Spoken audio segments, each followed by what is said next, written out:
T-minus 10, 9, 8, 7, 6, 5, 4, 3, 2, 1. Ignition and liftoff.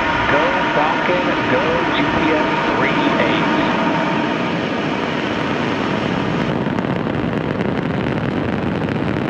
Vehicles pitching downrange. M1D chamber pressure is not low.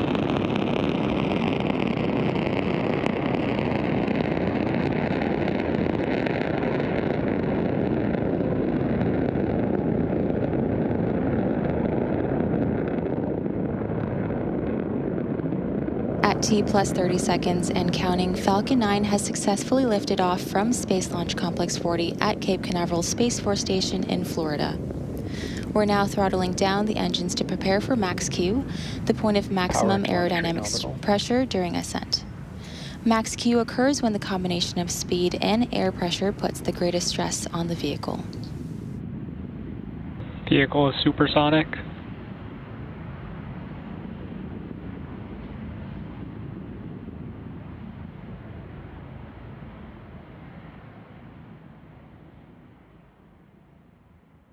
Max Q. And there's that call out for max Q. Coming up next are several major events in quick succession: main engine cutoff, stage separation, second engine start, and fairing separation.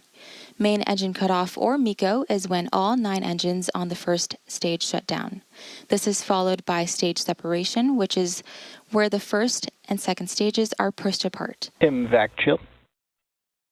Few seconds after that, the second stage engine will ignite and continue pushing towards orbit. Shortly after, the 2 fairing halves will separate and fall away, exposing the payload to space. We should begin hearing those first callouts in about 30 seconds.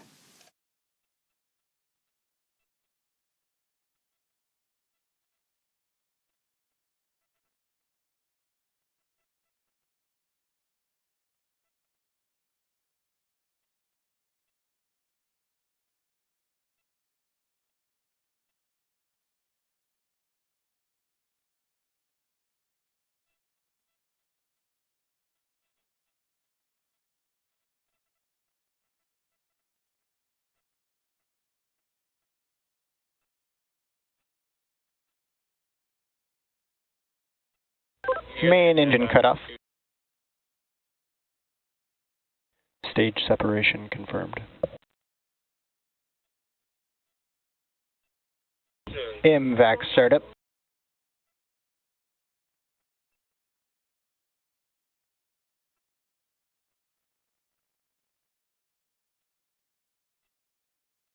And confirmation for that series of events, which again were MECO, stage separation, and SES-1.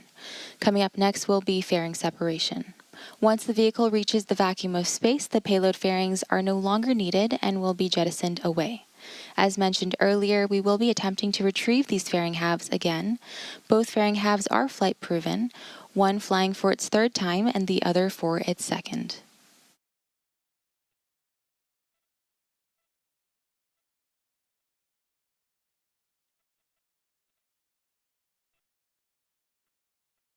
Fairing separation confirmed. And there is that confirmation for fairing separation. If you're just joining us, you're watching a live coverage of the GPS-38 mission. We had an on-time liftoff at 2:53 a.m. Eastern Time from Space Launch Complex 40 at Cape Canaveral Space Force Station in Florida. Now, we're still in the first MVAC burn on the 2nd stage, and this burn should last for another few minutes. In order to make its way back to land today, the Falcon 9's first stage has 2 more burns to execute. Next up is the entry burn, where 3 of the Merlin engines will reignite.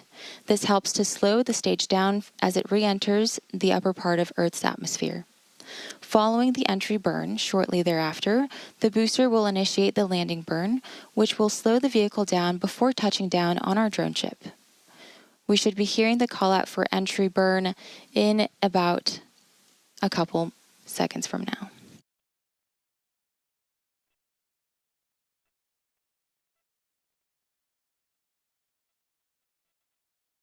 During the entry burn, Falcon 9 is decelerating by firing its Merlin engines, but the vehicle is still moving really fast. This causes it to fly through Merlin's exhaust gases, also known as the rocket's plume, which deposits a layer of soot on the vehicle surface, which is why our flight-proven vehicles look the way that they do. The soot comes from the carbon-based fuel that Falcon 9 uses, and with each flight, that soot builds up a little more on the outside of the vehicle.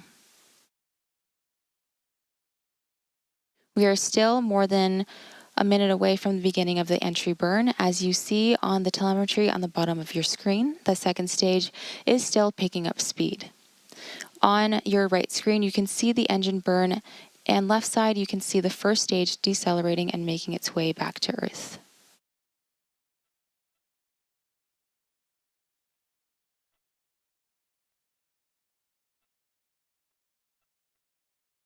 Reusability is key to lowering the cost of spaceflight, enabling more investments in critical space infrastructure.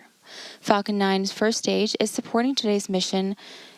Falcon 9's first stage that is supporting today's mission is performing this entry burn for its 7th time. The payload fairing is also flight proven, with one half flying for its 3rd time and the other for its 2nd. Stage 1 FTS safe. Stage 1 entry burn startup. There you heard the call out for entry burn startup on the Falcon 9's first stage.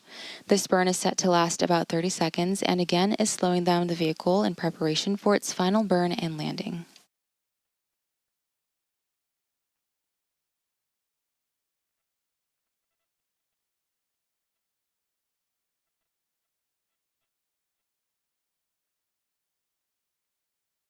Stage 1 entry burn shutdown.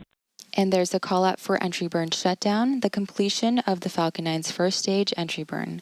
Coming up next will be the first stage landing burn.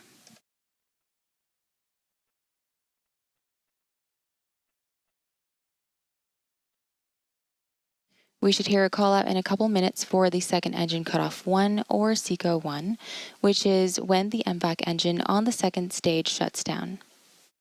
That'll conclude the roughly 5-minute burn by this engine needed to get to the proper orbit. Seconds later, we'll have the start of the landing burn of the first stage. The landing burn is the final burn of the Falcon 9 booster used to reduce the remaining speed of the vehicle in Stage 2 terminal guidance. Again, this will be the last Falcon mission for Just Read Stage the 1 Instructions. transonic. For Just Read the Instructions, which has supported 155 landings to date since it first joined the fleet in 2015. The drone ship will be fully dedicated to supporting Starship operations going forward. Stage 2 FTS safe.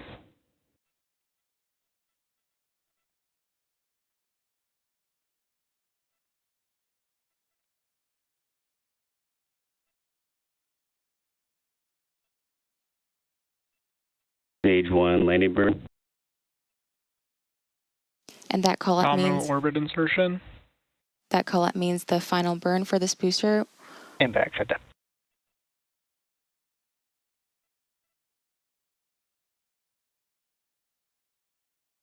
Stage 1 landing leg deploy.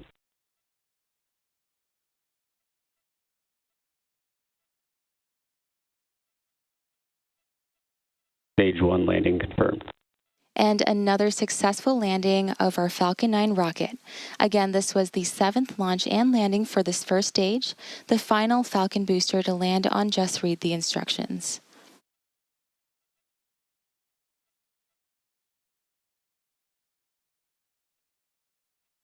And we also had confirmed good orbit. GPS 38 payload deploy confirmed.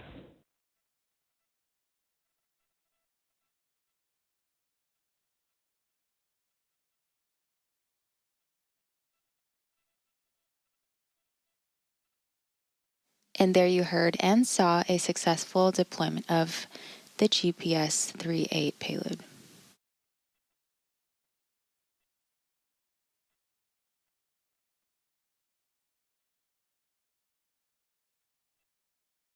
And with successful deployment of SV10, we'll be bringing our live mission coverage to a close.